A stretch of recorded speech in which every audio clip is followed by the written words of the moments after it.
Redshirts musical improv are exactly what they claim to be, an all-female improvisation group who yes-ands their way through original stage musical performances based on Star Trek. They appear at conventions across the country, most recently strutting their stuff at Trek Long Island. I had a chance to catch up with them and find out what their act is all about. So my name is Julia Lunetta, and I love playing Data. My name is Sloan Miller, and I really enjoy playing Riker. I'm Sue O'Doherty, and when I'm feeling confident, I often play Troy, and when I'm nervous, I find myself playing Barclay. My name is Heather Jules Booth. I also love playing Riker because he is completely the opposite of like me in real life. And then, if someone else is playing Riker, I do enjoy playing Dr. Crusher as well because there's so much fun to be had with her.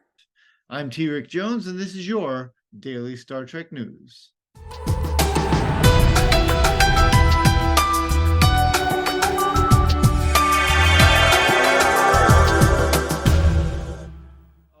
So how did this whole how did the Redshirts improv sort of begin for you? Okay, well, Sloan and our other founding member, who unfortunately is not doing improv anymore, Yaran, and I were all on on different house teams actually at that time. What? I just want to interrupt and tell them what a house team is. Oh, yes, context. Wait, I was going to That's ask. point. Yes. Yeah, Please. so theaters around the city, improv theaters, have something they call the house team, which you audition for, and then the directors of the house or the theater put teams together that they think will work. You have a guaranteed slot of playing usually 3 nights out of the month, like 3 Saturdays out of the month. Which means that Sue and I, in this world of the Queen's Improv, Secret Improv Theater, saw each other quite a bit. This was all for musical improv. So we saw each other perform. At one point, we were on the same team because of circumstances, and the director put us together. And so that is, in New York City, that's very often what people are striving towards when they're taking an improv or a musical improv class, is to audition and be placed on a house team. You have a guaranteed slot to perform. Okay, gotcha. Thank you, Sloan. I'm so immersed in this No, I world. appreciate that. I was going to ask that, but it's good to know. Yeah. Okay, so we were all talking one night, and Yaran and I had thought about doing an improv show, not necessarily a team, focused on Star Trek, because we'd sort of discovered in a class that we took together that we were both Trekkies, and Sloan was part of the conversation, and sort of, her eyes lit up when she heard the word Star Trek. And so we thought, okay, we'll do a show. And the director of the theater was very open to people who were on house teams putting up their own stuff if there was time. So, we asked him, and he was like, yeah, they're, not thinking that anybody was going to get it. And we didn't really think anybody would either. We just thought it would be fun. And we put on a musical. I don't even remember what the plot was or what, but we did a show, and we had a wonderful time, and the audience had a wonderful time, even though they were not Trek people. They didn't necessarily know who the characters were, but we were having fun, and they got it, Sure. So then we decided, okay, well, let's try to do this. And we did. And then not too long afterwards, I was in another musical improv class, and there was this amazing improviser in the class named Julia, who I didn't know, but she was very funny and just really like on top of things. And then one day we had an exercise where we had to do a kind of a We Are the World thing, where everybody had a different character who was a celebrity, and we had to improvise a song in that character. And Julia did this astonishingly accurate and hilarious Shatner impression for her song. And I buttonholed her, like, as soon as we broke for a break. I was like, Are you What happened? ready?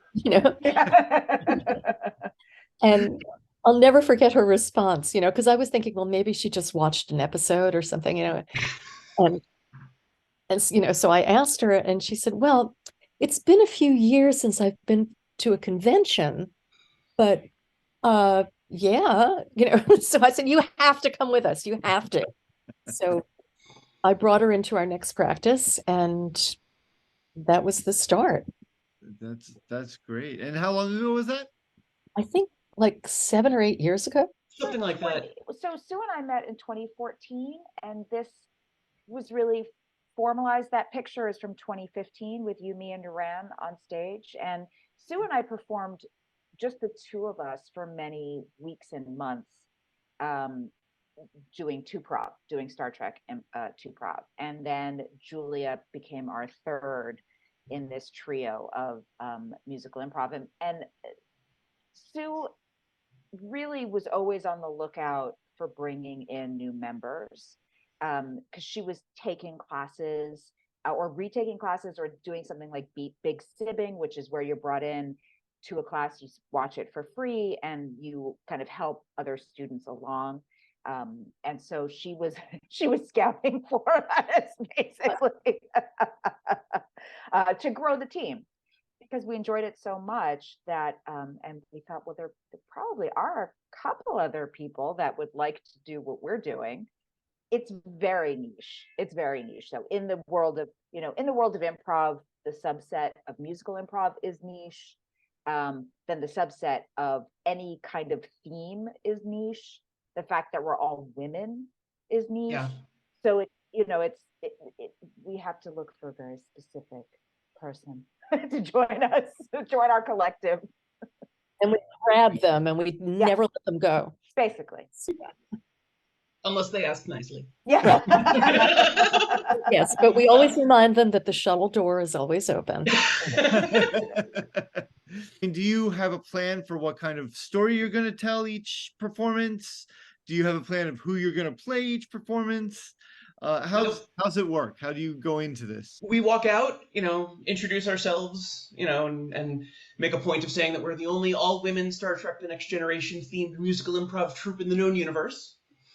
And then we get a suggestion. And in the past, we've done what's the title of an episode of TNG that doesn't exist but that you want to see? I remember we got one that was like The Return of Locutus, or I think was it The Death of Data, or it was something that involved like yes, that was the one that Brent Spiner gave us. That's right. I forgot about that.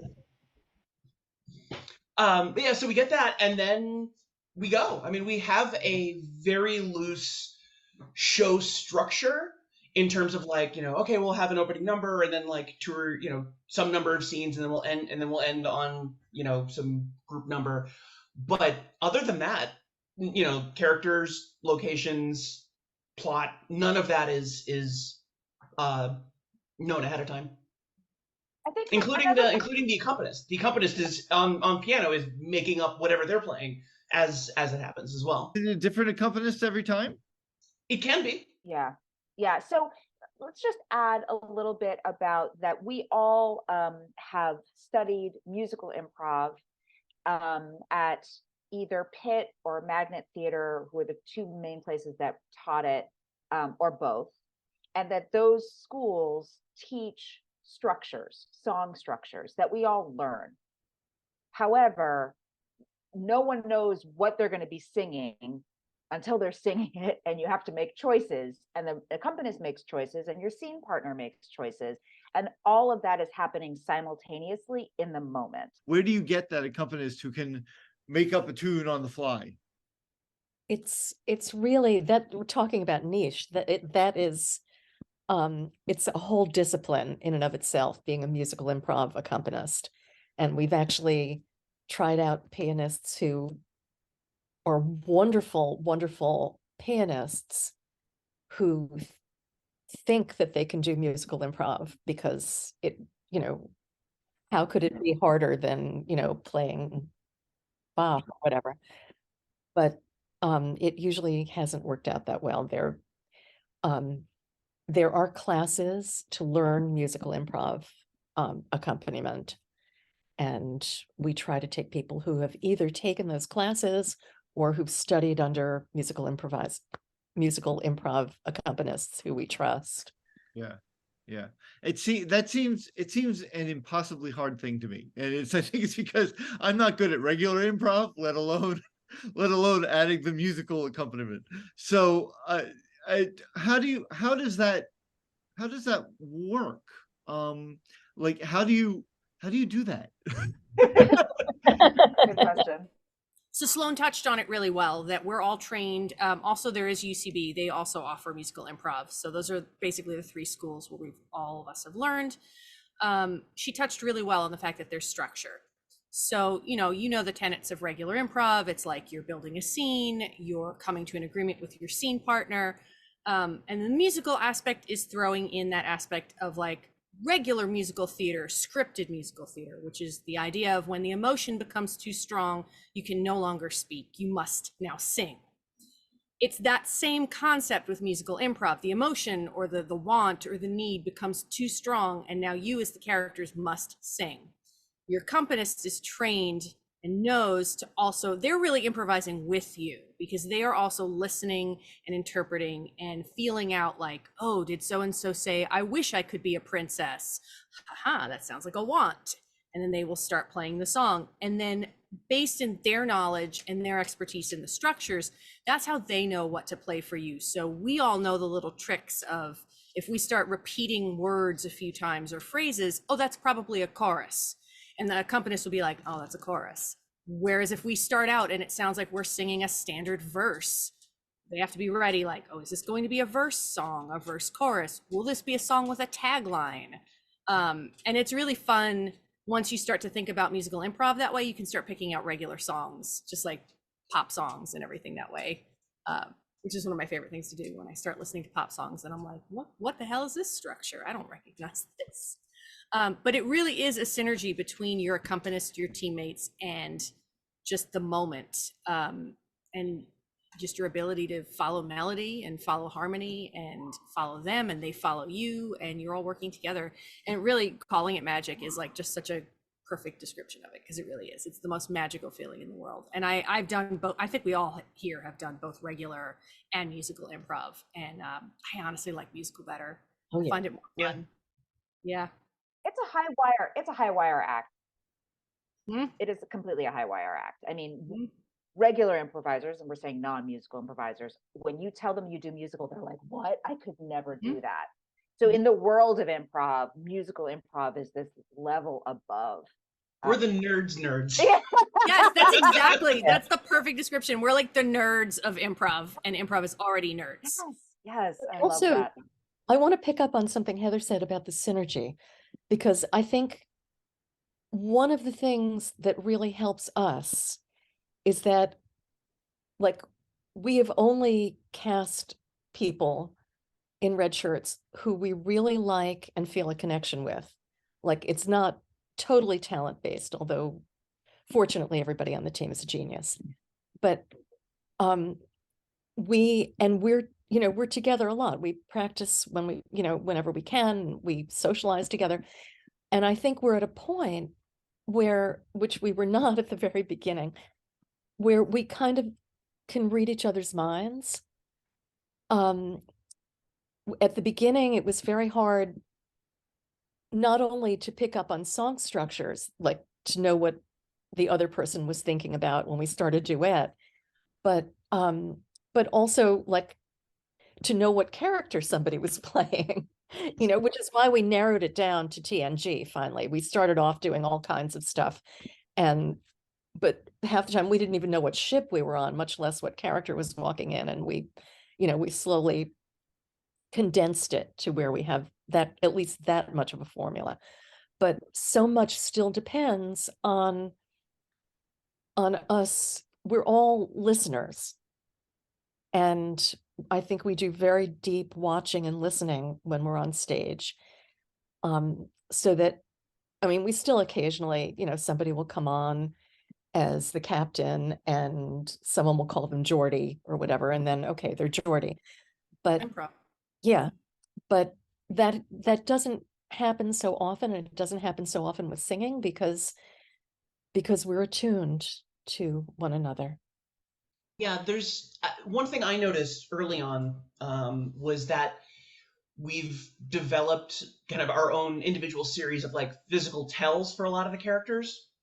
So, like if somebody's playing Riker, there's a leg swinging over a chair or something like that. Right. Basically if you walk out and say anything along the lines of like, I sense, you're Troy. Things along those lines. And we've gotten pretty good at not just noticing that, but also being like, oh, it looks like, like last night, for example, Sue, I think, came out as Troy, and it's like, oh, well, I wanted to jump in. Like, oh, well, if we're doing Troy, a great foil for her is Riker. And then, the scene went on from there. Gotcha.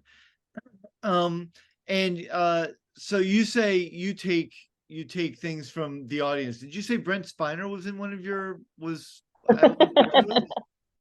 No. No, so we have, as all groups will, we have connections to fan groups and friendships with fans, and some fans have like gone to conventions and gotten suggestions from celebrities. And this is our friends Brad and Missy that we know. They went up to Brent Spiner and were like, hey, our friends do this improv thing, give us a suggestion. And they held on to it, and then for that show he stood up and he was like, I have a suggestion from Brent Spiner. And of course it was the death of Data. And we were all like, of course that's your suggestion. So do you all have theater backgrounds? Or how did you get involved in most Sounds like you, yes. Slow. Not so sure. Well, it's interesting because another way that Sue and I connected back on this house team many years ago is that I'm a licensed social worker. She's a PhD psychologist, and there were people like, oh, you do that, she does that, you guys should talk. And there were a couple of other people who are in the mental health field that do musical improv, and so that was another connection. And then Star Trek was on top of that, and it was like, oh my goodness. So no, my background is hiding from theater, not wanting to do theater as a child, and really being super shy. And I've had a complete turnaround and turnabout as an adult. I started training in voice at 30, and then I started training in improv at 40.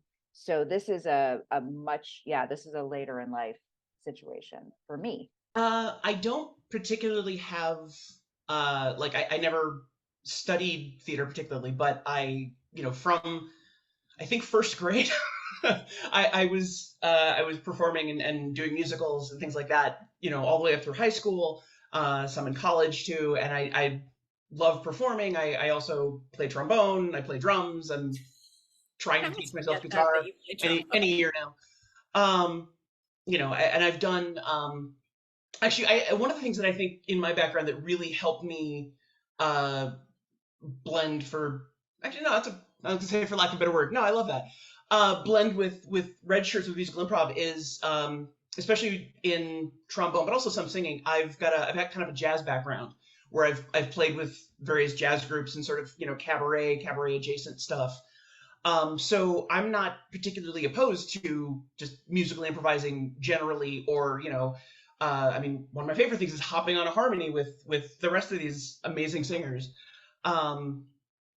So that's kind of where I came from. And I'd taken improv classes. I think I've done the full, I think I've done at this point the full circuit of NYC, UCB, Magnet, Pitt. I actually took a couple intensives at BATS, Bay Area Theater Sports in San Francisco. I'm vaguely connected to the a cappella community, so that's another sort of thing that I feel like feeds directly into this kind of stuff. I just love being on stage and performing, especially musically. I started off as an actor. I was a theater major in college. I came to New York. I went to acting school. I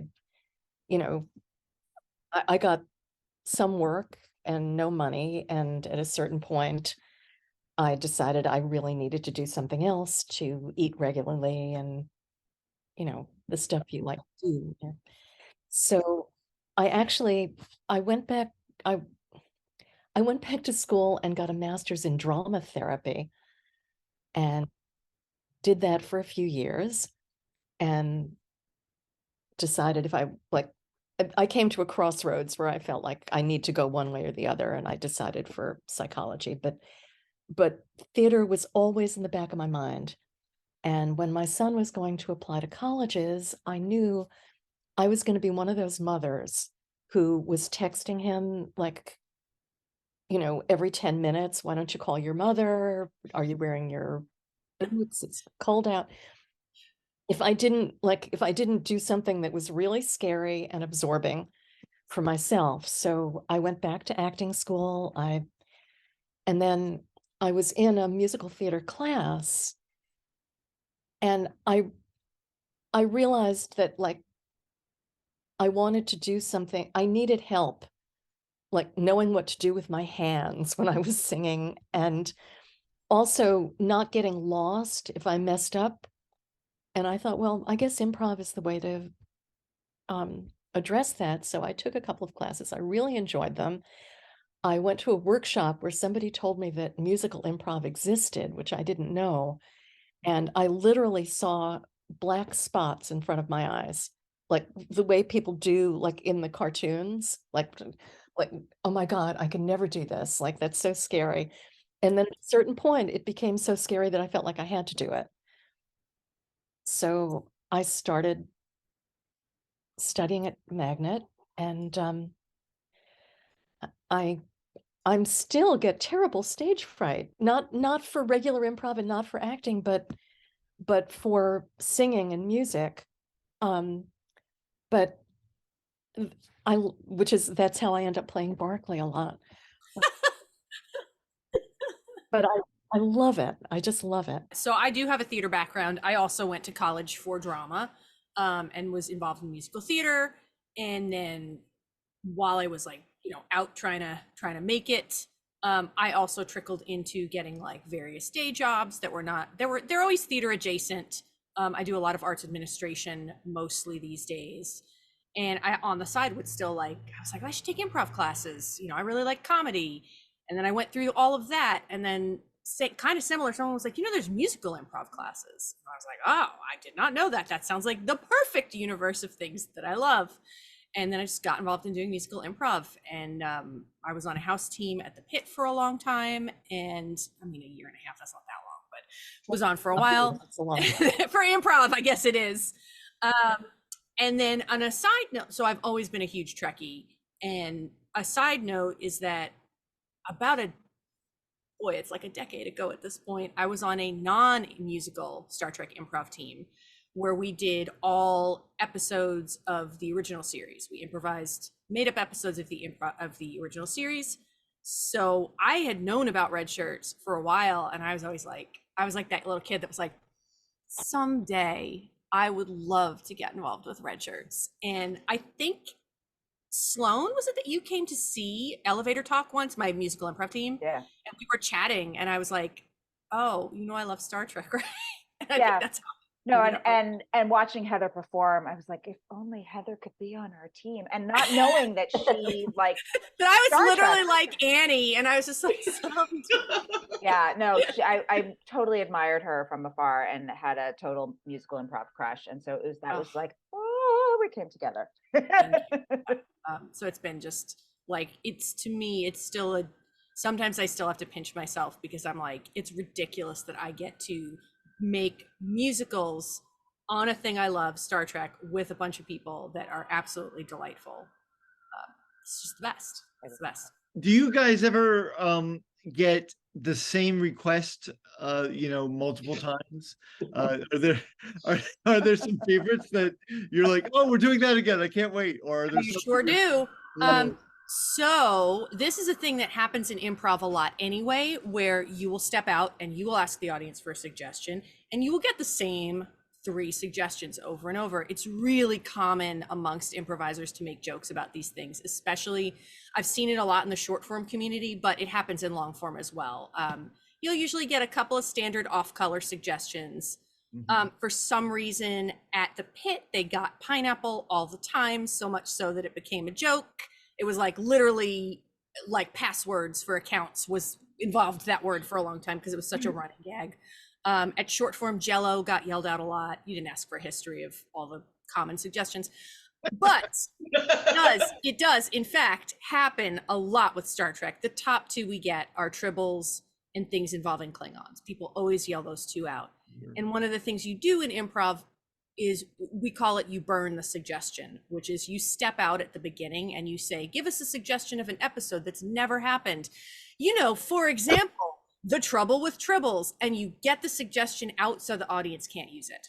And that's another like little improv trick that you have to use. And it's a standard, like you do that outside of Star Trek, you do it in regular improv. People will come out and go, give us a suggestion, you know, like pineapples in Jello. So you can get it right out. And the other trick you can also use is, and we don't really ever have to do this, but there is also the trick where if you hear the first suggestion is tribbles and you hear somebody else yell like shoes, and tribbles is loud, but shoes is there. And you're just like, I heard shoes, great. And you can selectively pick your suggestions. But yeah, it's very common to get repeat suggestions, and tribbles is the number one that we get. Oh, we get Spock and Vulcans. Yeah. Quite a bit too. Even when we tell them we're TNG. Yeah. Do you ever do any crossover episodes? Could Spock or We've totally had Spock show up. We've Well, done Spock did show up on TV. DS9 stuff too, occasionally. Yeah, we've done a few DS9 episodes, and we had Scotty show up a couple of times That's too. Yeah. right. Yes, Scotty and O'Brien were like, you know, having Interchangeable. like having bro time about engineering stuff. I think my personal favorite bit of audience feedback I've ever gotten as part of Redshirts was somebody who came up to me after a show and said, you know, I know nothing about Star Trek, but I could tell exactly what you folks were doing, and it was amazing. Like that to me is probably the highest praise. Well, we do very different shows for general audiences and for conventions and so on.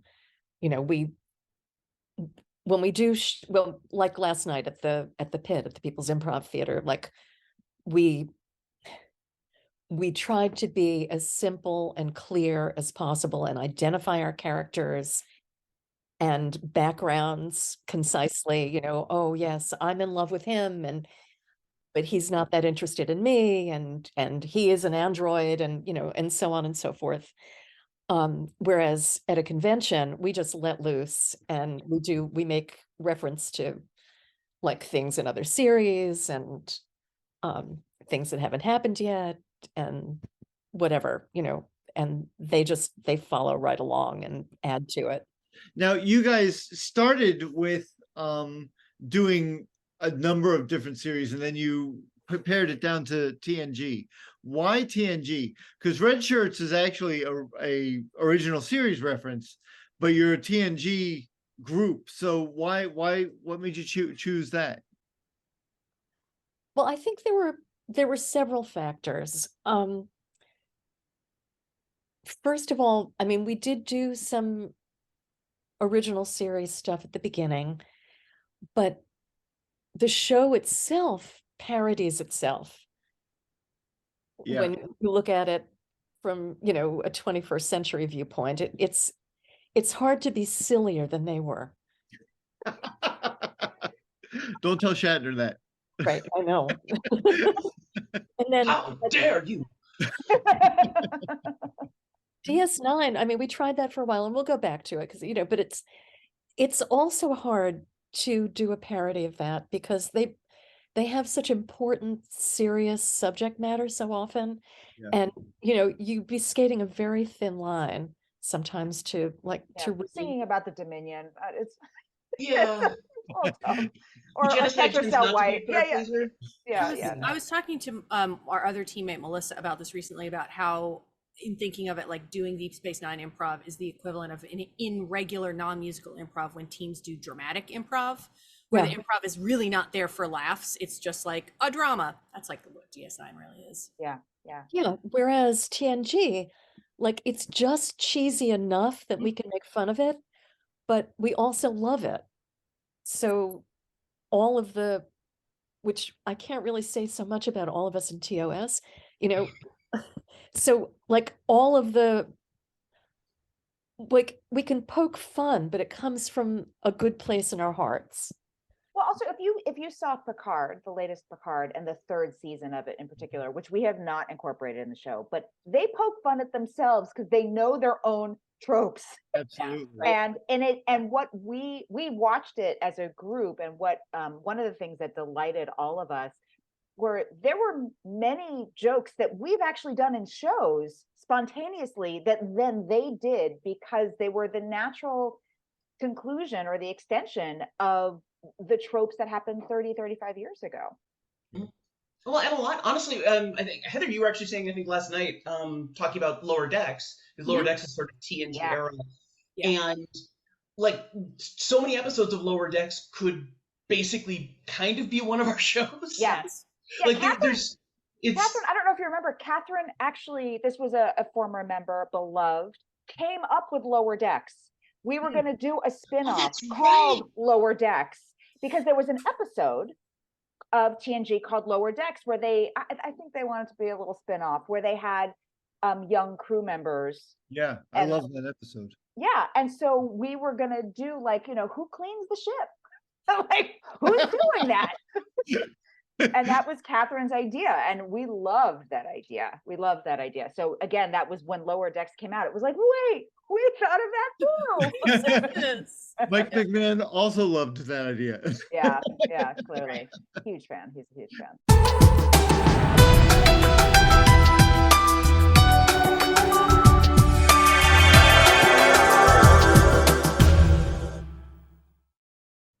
And here's a question: have you ever used the candle ghost? Oh, we sure have. Have we? Oh, yes. Sure Yes. have.